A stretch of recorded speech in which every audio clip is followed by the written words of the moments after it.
You're listening to Zen Sammich, a podcast for the independent mind and anyone who embraces life despite its absurdities.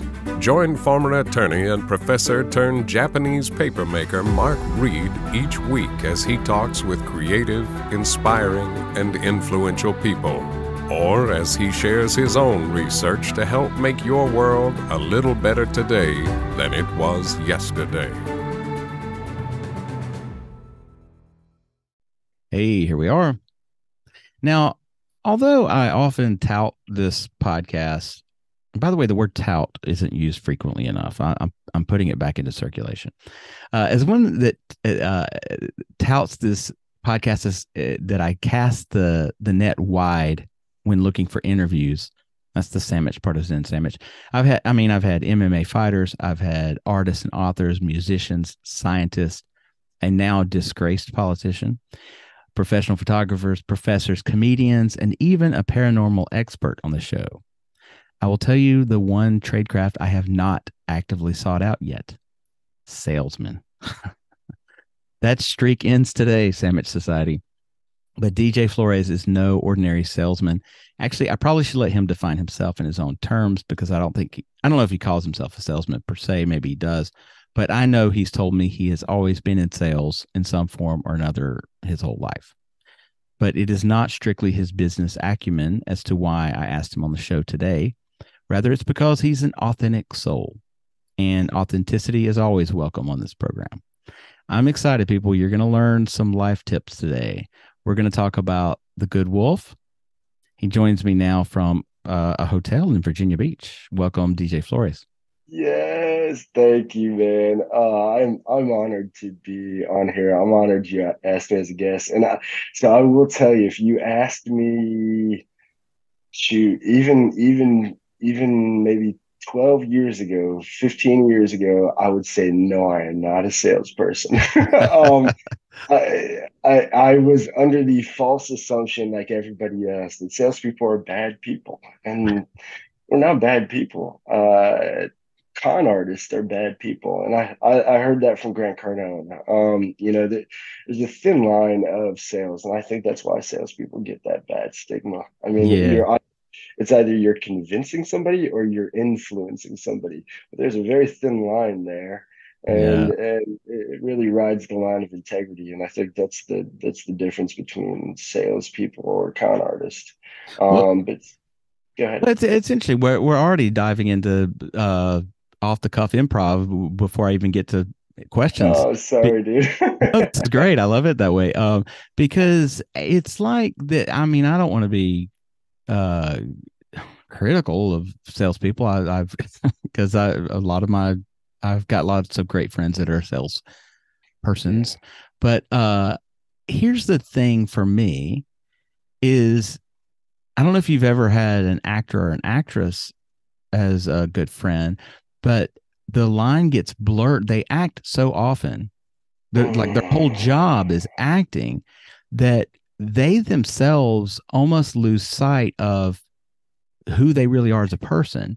And how that translates to, salespeople is, I sometimes question, are they always trying to sell me something? I don't get that impression with you.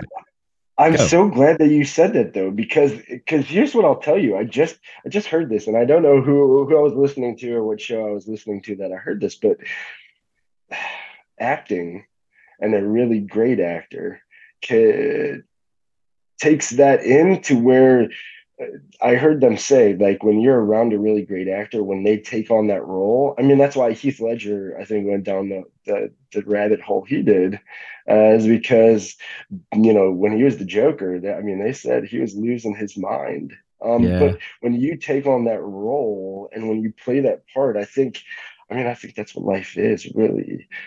We, in the inside, if we start to think that we're something else, and then we really start to believe we will be that. Well, I know that you're not. I know that you're an authentic person. I've been on another podcast with you. I've talked to you another time, and you can. But I struggle with that. I struggled with that though. That's what I'm saying. Like until the two wolves, I was trying to be that. I was a I was a bad person because I thought that's who I had to Mm. be successful in sales. Well, you weren't a bad person because you were conscious. A true bad person has no conscience and just, True. you Yeah, know, yeah, it yeah. just You're right. does it because out of greed or whatever. Well, let's go to the wolf analogy thing because it Yeah. seems to be your motto or trade slogan: "Feed the good wolf." It's Feed the good wolf. Tell us what that means, and obviously it implies that there's a bad wolf as well. So, Yes, what is the I story? think so. The story goes it's a Cherokee grandfather telling his son, "There's a battle of two wolves inside of us, a good and a bad. Good is everything good, so all good emotions, love, kindness, gratitude. Then the bad wolf is everything bad, so envy." Greed, wanting basically the opposite of all the good feelings. So here's a little challenge for you. Each episode, I do 5 minute Zen, and it doesn't have to be about Zen, just some practical advice for the listener, down to earth stuff for folks to implement in their day, to simply be and to be present and to enjoy being in the present. So Yes. here's my question or challenge for you. You recently posted something about heaven on earth is real and it's not a place, but a choice. That sounds great. What do you do when you wake up, stub your toe, spill your coffee, you're running late for work or whatever? It's like you started the day and the day was just out to get you the moment you woke up. What choices do you start making to turn it around? How do you turn it around? Uh, so I'll tell you one of my favorite quotes was from Wayne Dyer, which is that heaven on earth is a choice you must make, not a place that you find.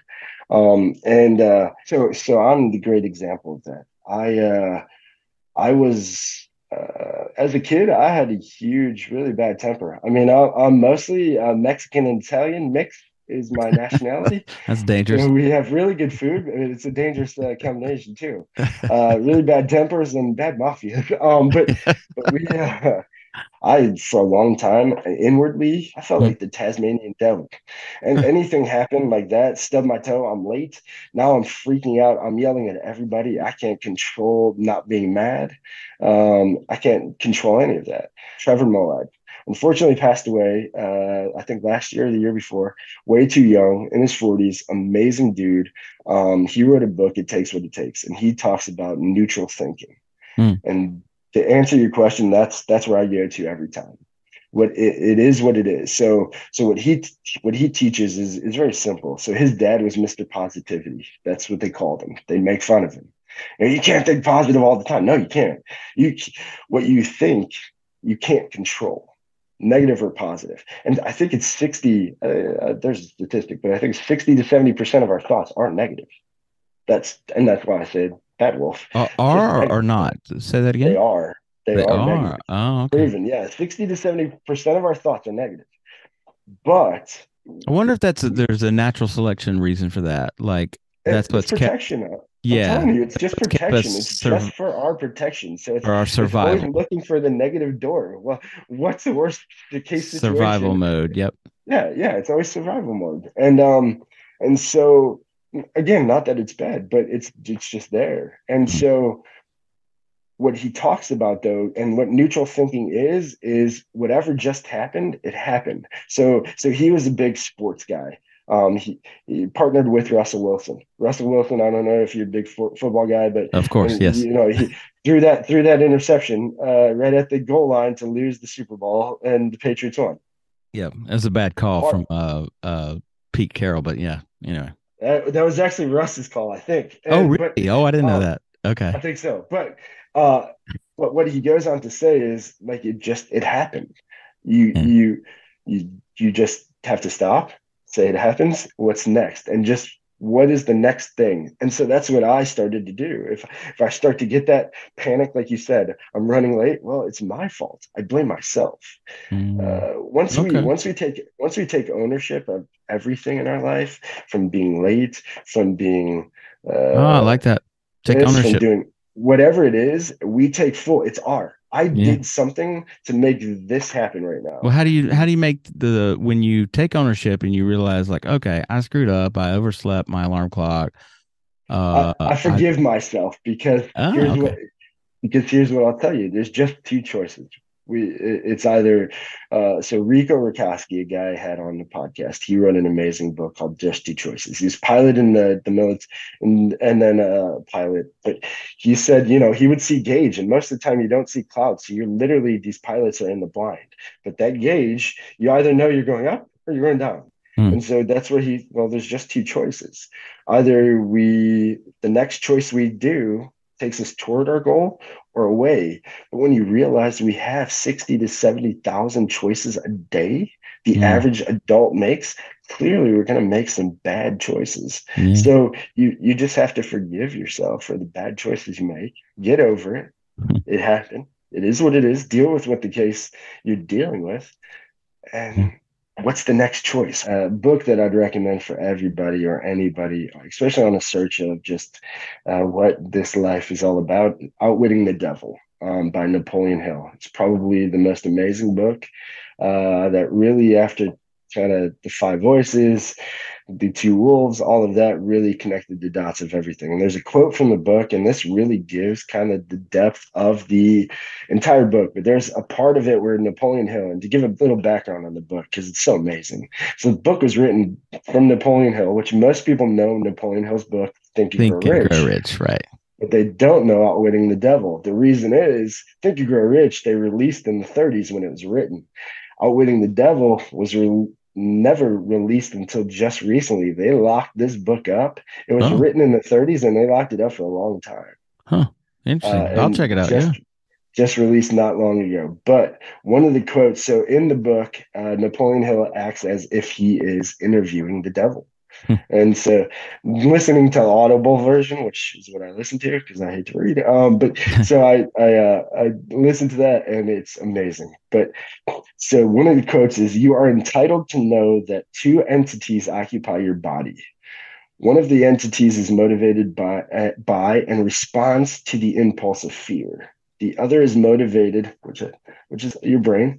The other is motivated by and responds to the impulse of faith, your heart. That's Hmm. what I believe, at least. Uh, will you be guided by faith, or will you allow fear to overtake you?" And now the reason I bring that up, and it's the same thing with the good wolves, is grandson says, "What wolf wins?" And the grandfather says, "The one you feed." Yeah. And it's because, if we're leading our life with our heart, with good, with love, with faith, with whatever will tie to people, that it has to come from your heart and not this brain that is there to protect us. Um, it it will always play out better for everybody, Yeah. especially yourself. Yeah. The peace that you have, if you just follow your heart, you can't beat it. That's awesome, man. Well, DJ, what else you got going on? How can people find you, follow you, Oh and man. Some loyalty brands. So being in Virginia Beach, I am in a hotel right now, like you mentioned in the beginning. Just relocated to join John Hewitt. So John T. Hewitt he is the Hewitt from Jackson Hewitt. He also started Liberty Tax, and now he's on his third venture, which is Loyalty Brands. yeah. Loyalty Brands is so he's taking his strategy of blowing up franchises, and we're a Zor of Zors, and so we have a ton of brands under us. Happiness is my biggest thing. Our new show, so we do have and plug. So for Loyalty Brands, we do have a podcast. We will be starting our live stream that will highlight like our Z's, and we'll talk to people who are interested in franchising and getting Hmm. involved in franchising, because I really want that to get out there. I want anybody who has a passion for some sort of a business. If we don't have a franchise for it, maybe they can start a franchise Hmm. with us for it. But I just want more people to realize that it's kind of that Jim Carrey saying, when everybody realizes and gets all the things and stuff and fame and money, and they realize that's not what actually makes you happy. That's what I think more people need to do. I was Yeah. blessed to chase that stuff and have that vision and do those things and want all of those things, but chase it on a very poor man's scale. So I didn't have to live like Elon first to realize that that's not actually going to make me happy. Like getting to Elon status won't make me happy if I'm not surrounded by the people I love and I'm not doing what I Well, love. I can certainly second that message. I am happier now than I've ever been in my entire life. And See? Yes, I yeah, love it. for sure. Well, that is all, folks. Hey, if you like this episode, help us out. Info on how to do that is in the show notes. You can do a one-time donation, $5 is great, or whatever fits your budget through Red Circle or PayPal, or just support the show on the monthly, $3 a month through Patreon, for as long as you're comfortable. No hard feelings if you cancel after 2 months later. Go check that out. Help make Zen Sammich an international success, bringing some calm and kindness to the world. TJ, I appreciate your calm and kindness and coolness, my friend. You're a cool dude. Thank you for your Oh, time and dude. thank you for your time and insight today. Thank you so much, man. It was an honor. And seriously, hey, people donate, help the show. His content, everything he does is amazing. I love your content you put out. The Zen with the humor is what we need. Happiness is key, everybody. Just find your happiness. Thanks, brother. Couldn't said it better myself. Thank you.